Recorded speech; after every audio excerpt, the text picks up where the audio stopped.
Jacob and Jerry join us from Marble City Pharmacy this morning. We're going to have to get a better shot of you guys. That looks a little bit...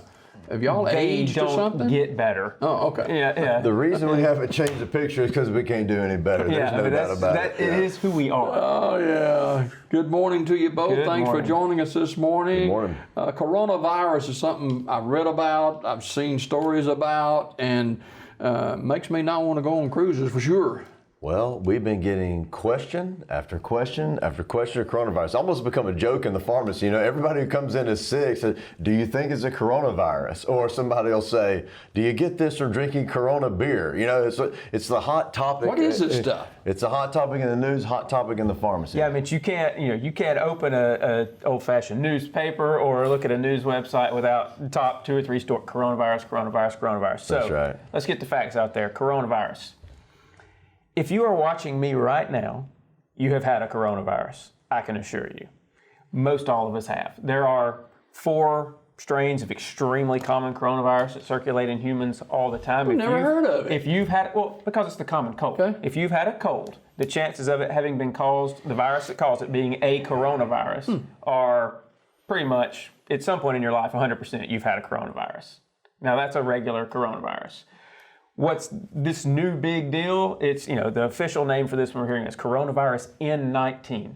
N for novel or new. I'm going to give it a good name. We don't have a good name for it yet. We'll work on that. Yeah.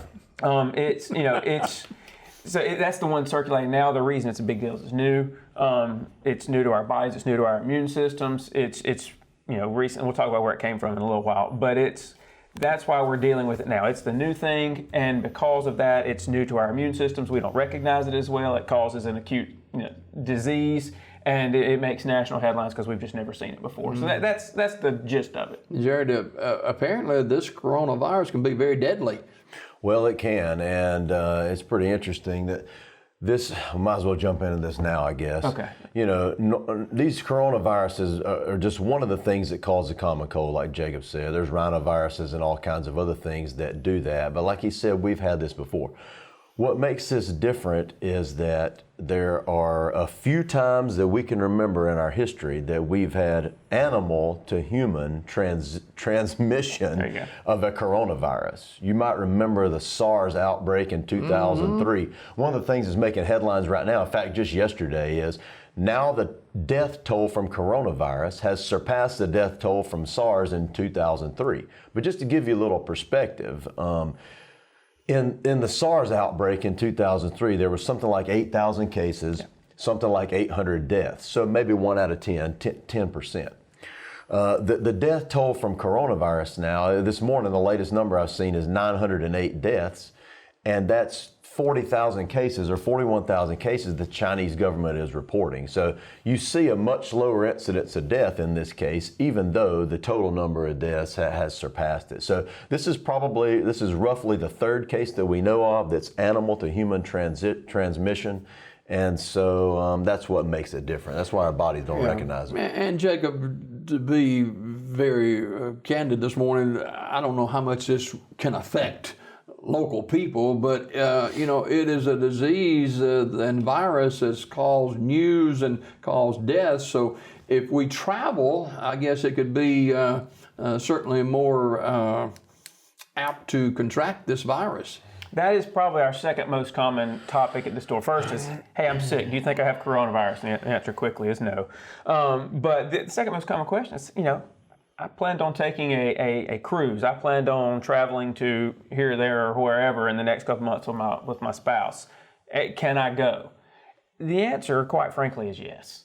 Unless you planned on traveling to China, the answer is yes. Specifically? Specifically to the Hubei province, and within that, the city of Wuhan. Just let's assume I pronounced those correctly. Man. Okay, let's assume that those are correct. Say it with confidence. Nobody knows. Yeah. Outside of that, there have been travel bans placed in industrialized nations around the world, and both to there, from there. There's a lot going on in the World Health Organizations and governments of the world to prevent this spread, and so it's being tamped down as best as possible. we'll talk about transmission in a minute, and how the chances on that are low. But yeah, if you got travel plans that you're worried about, unless you're traveling to China, then you're fine. As we've got a handle on it. If we travel, and people watching this across state of Alabama have travel plans, I'm sure, in the coming weeks and months. But if we travel, we're going to come in contact with people. We are going to come in contact with people. There are people, unfortunately, when you go places. And that's the worst part of going places. That was deep, Jacob. That's the worst part of going places.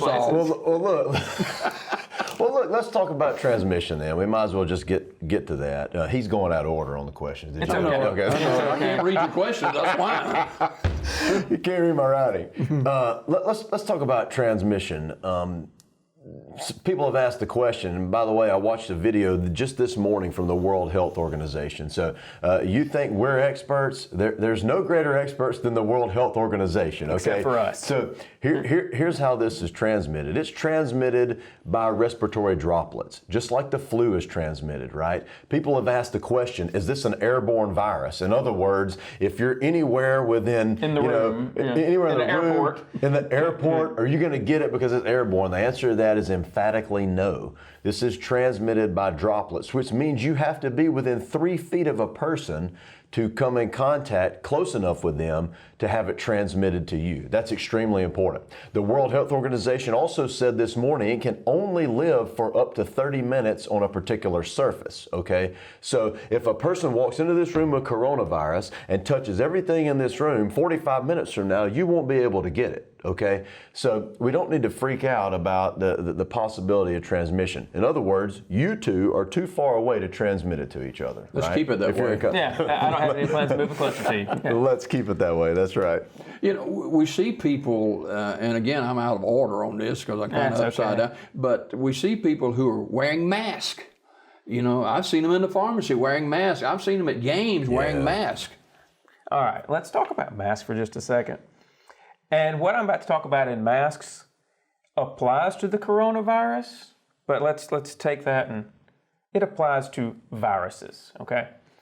The person who needs to be wearing the mask is the person who has the virus to prevent the sneezing, the coughing from spreading, right? To limit that. It doesn't prevent, because have you noticed that when you put those masks on, you can still breathe?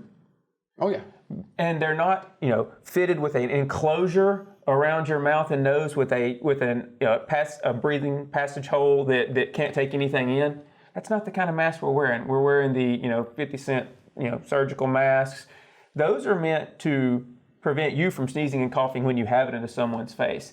If you say, I don't want to get sick, so let me slap a mask on, other than looking interesting, you're not accomplishing anything. That's a good way to describe that. You're not accomplishing anything other than some attention. If you want some attention, slap on a mask. We do have them for sale in Marble City Pharmacy, though. Which people want them. We sell them. But unless you are either the caregiver in the face of someone who has a virus and needs to protect yourself literally in that less than 3 foot zone, constant contact less than 3 foot, or if you're the person who has the disease and wants to prevent the transmission from others, or at least lower the chances, you don't need to wear a mask. So before we go this morning, Jared, it appears that there's much to do about not a whole lot as far as local people are concerned. Well, let's get down to this for sure. There have been 12 diagnosed cases as of this morning in the United States, okay? 10 of those people traveled to the Hubei province. Hubei. Keep practicing. 10 of those people traveled to the Hubei province. The other 2 were married to some of those people who traveled there. So there are 12 total cases in the U.S. The likelihood of you getting it is not very high, okay? Now, with that said, if you find yourself, one of the common questions is, they talked about this on the video, you find yourself on a cruise ship with somebody who has been diagnosed with coronavirus. First of all, the people on that ship are going to quarantine that person. They're going to make sure that that person can't come in contact with anybody else. What you can do from that point on is really proper hand hygiene. Wash your hands. It's proper hand washing. It's the use of alcohol-based hand sanitizer. There's no need to panic, even if you find yourself in that situation. This morning, Jacob, people fly a lot. You're going out of Atlanta, you're going out of Birmingham. How concerned should they be? It's same answer. You know, you get nervous about the recirculating air on a plane. We all do. But the answer is the same. Unless you're in that 3-foot Okay. contamination radius, it's not that big a deal. But before we get, I want to put perspective on things this morning. Is it a big deal? Sure. You know, nearly 1,000 people have died. 40,000 people are sick. We've had to make some travel bans. It's a big deal. It makes news. Let's put it in perspective, however. One, we've said the chances of you getting it here in the state of Alabama from going to the mall or work or church or the doctor's office are almost zero. Every single year, you knew this was coming, every single year in the United States, at least, since 2010, at least 12,000 people have died from the flu. Right now, 900 people have died from coronavirus, and it's every story on every website in the world. 900 people have died. Every single year in our country alone, 12,000 people of our friends and neighbors die from the flu. And 12,000 is the lowest number in the last 10 years. Jared, 30 seconds. 30 seconds. The flu is more important. It's more relevant for us. This is in the news right now. We need to be aware. We need to be educated. But again, if you haven't had your flu shot, not too late to get it. I had mine. And he's still alive. Ugly, but still alive. This guy was brutal, though. Yeah. I must admit, he was Well, he did that on purpose. That was he for gave you. me a sucker afterwards. That was though. for you. Yeah. Thank you both for coming this morning. Thanks a lot. Thank you. Help Monday of our friends at Marble City Pharmacy, Jared and Jacob, this morning. Thank you for watching Daybreak Live as well. We got to go. We're out of time on this Monday morning. See you tomorrow.